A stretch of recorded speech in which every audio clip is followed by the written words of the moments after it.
पुढे राजकीय वर्तुळातून आणखी एक बातमी येते। अहिल्यानगरमध्ये खासदार निलेश लंकेंचं आता उपोषण सुरू आहे। जिल्हाधिकारी कार्यालयासमोर हे बेमुदत उपोषण लंकेंचं सुरू आहे। अहिल्यानगर मनमाड महामार्गाच्या कामासाठी हे आंदोलन सुरू आहे। महामार्गाचं रखडलेलं काम हे तातडीनं सुरू करावं अशी मागणी त्यांनी केली आहे। तिसऱ्यांदा टेंडर प्रक्रिया होऊन सुद्धा काम सुरू न झाल्यानं खासदार निलेश लंके आता आक्रमक झालेत आणि ते आंदोलनाला बसलेले आहेत। खासदार निलेश लंकेंचं हे उपोषण सुरू झालेलं आहे। तिसऱ्यांदा टेंडर प्रक्रिया होऊन सुद्धा काम सुरू होत नाहीये आणि त्यामुळे खासदार निलेश लंके आता आक्रमक झालेत। महामार्गाचं रखडलेलं काम तातडीनं दुरुस्त करावं, ते तातडीनं सुरू करावं अशी त्यांची मागणी आहे। अहिल्यानगर मनमाड महामार्गाच्या कामासाठी त्यांनी हे आंदोलन सुरू केलेलं आहे।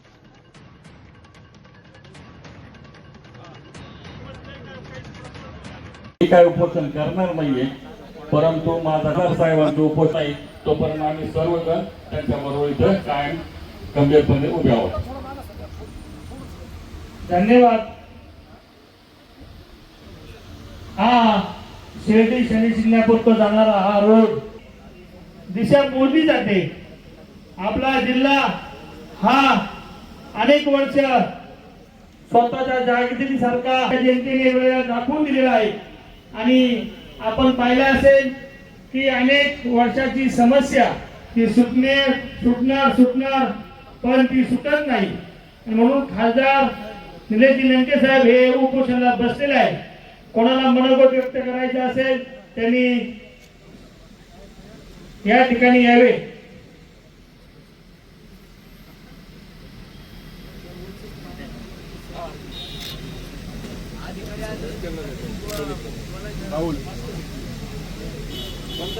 ठिकाणी येऊन पाठिंबा जाहीर केलेला आहे।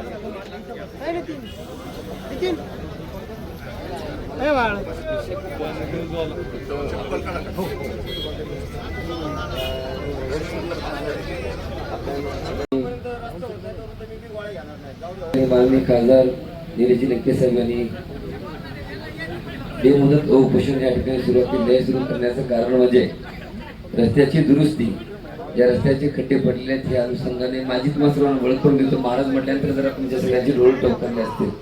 मी राष्ट्रीय संत गाडगे बाबा आणि वैराग्य संत बागडे भवन यांचा शिष्य आहे। मी महाराष्ट्रभर दौरा करायला लागलोय आणि दौरा करत असताना एक समस्या म्हणजे महाराष्ट्रात 1,34,000 विद्यार्थी आहेत आणि त्या 1,34,000चं नेतृत्व करतोय। 36 जिल्ह्यामध्ये दौरा होत असताना आज माझा याच भागातून जात असताना कवठेमंकाळमध्ये आणि इतर तालुक्यामध्ये लंके साहेब त्या ठिकाणी आले होते आणि आमच्या मठावर देखील त्यांची भेट झाली होती आणि त्याच अनुषंगाने जे आज या ठिकाणी काम चालू केलेलं आहे त्या कामाची तळमळ त्यांच्या मनामध्ये। एक जिल्ह्याच्या प्रतिनिधींना रस्त्यावरती उतरावं लागतं, एक समाजाचं काहीतरी देणं लागतं। या ठिकाणी प्रशासकांना पण माझी विनंती आहे, लंके साहेब मी देखील श्री संत बागडेबाबा मानवमित्र संघटना आमच्या जत तालुक्यामध्ये स्थापन केली। 134 गावांमध्ये ॲम्ब्युलन्सची व्यवस्था केली साहेब, कारण कोरोना काळामध्ये तुमचा आदर्श आम्ही देखील घेतला आणि त्या अनुषंगाने मठामध्ये देखील आम्ही क्वारंटाईनच्या माणसांची व्यवस्था करण्याचं काम केलं। पण तेव्हापासून आतापर्यंतच्या कालावधीमध्ये बघत असताना या ठिकाणी रस्त्याची बेअवस्था आहे। या अनुषंगाने श्री संत बागडेबाबा मानवमित्र संघटना व मुख्यमंत्री युवा कार्य परिषद महाराष्ट्र प्रमुख या नात्यानं आपल्याला जाहीर पाठिंबा देतो आणि माझी प्रशासकांना विनंती आहे की लंके साहेब या ठिकाणी जेव्हा आरपारची लढाई म्हणून या ठिकाणी बसतात, आपण जर ठरवलं तर एका रात्रीमध्ये काही वाटतं ते करू शकताय। मला वाटते 2-4 महिन्या पाठीमागे एक बातमी ऐकली होती, अवघ्या 12 तासामध्ये 17 किलोमीटर रस्ता साहेब केला होता। असं रेकॉर्ड ब्रेक कुठल्या इंजिनियरने काम केलं होतं त्या संदर्भात मला पूर्ण माहिती नाही, पण तशी माहिती काढून ज्या पद्धतीने म्हणतात की तुम्ही त्याच पद्धतीनं कामाची यंत्रणा जर लावली तर 100% गाव करू शकते, तिथं राव करू शकत नाही। तसं जिल्हाधिकारी असतील किंवा तालुका राज्य लेवल असेल, आपण जर आपली यंत्रणा लावली तर 100% लंके साहेब म्हणतात त्या पद्धतीने 100% कार्य शक्य होईल। जर एवढ्या लोकांचा जीव जात असेल, अनेक मुलं लहानाचं मोठं नेत्राचा दिवा हाताचा पाळणा तळ हाताच्या फोडावरी ज्या माणसांनी जपलं आपल्या डोळ्यासमोर साहेब, माझ्या गाडीमध्ये 150 लोकांना मी घेऊन गेलोय, 40 लोक माझ्या गाडीमध्ये वारलेले। मी 123 गावामध्ये मानवमित्र संघटना स्थापन केलेली आहे। कुठेही ऍक्सिडेंट झाला तर माझ्या स्वतःच्या खर्चानं हा विषय मी ऐकल्यानंतर मी गाडी वळून तुम्हाला पाठिंबा देऊन भेटून जायसाठी आलो की राष्ट्रीय संत गाडगे बाबा माणसातला देव बघा, चलता देव नाही पुसते पत्थर से काम। कितने आत्मा पूजे उतने शालिग्राम असं शास्त्र सांगतं.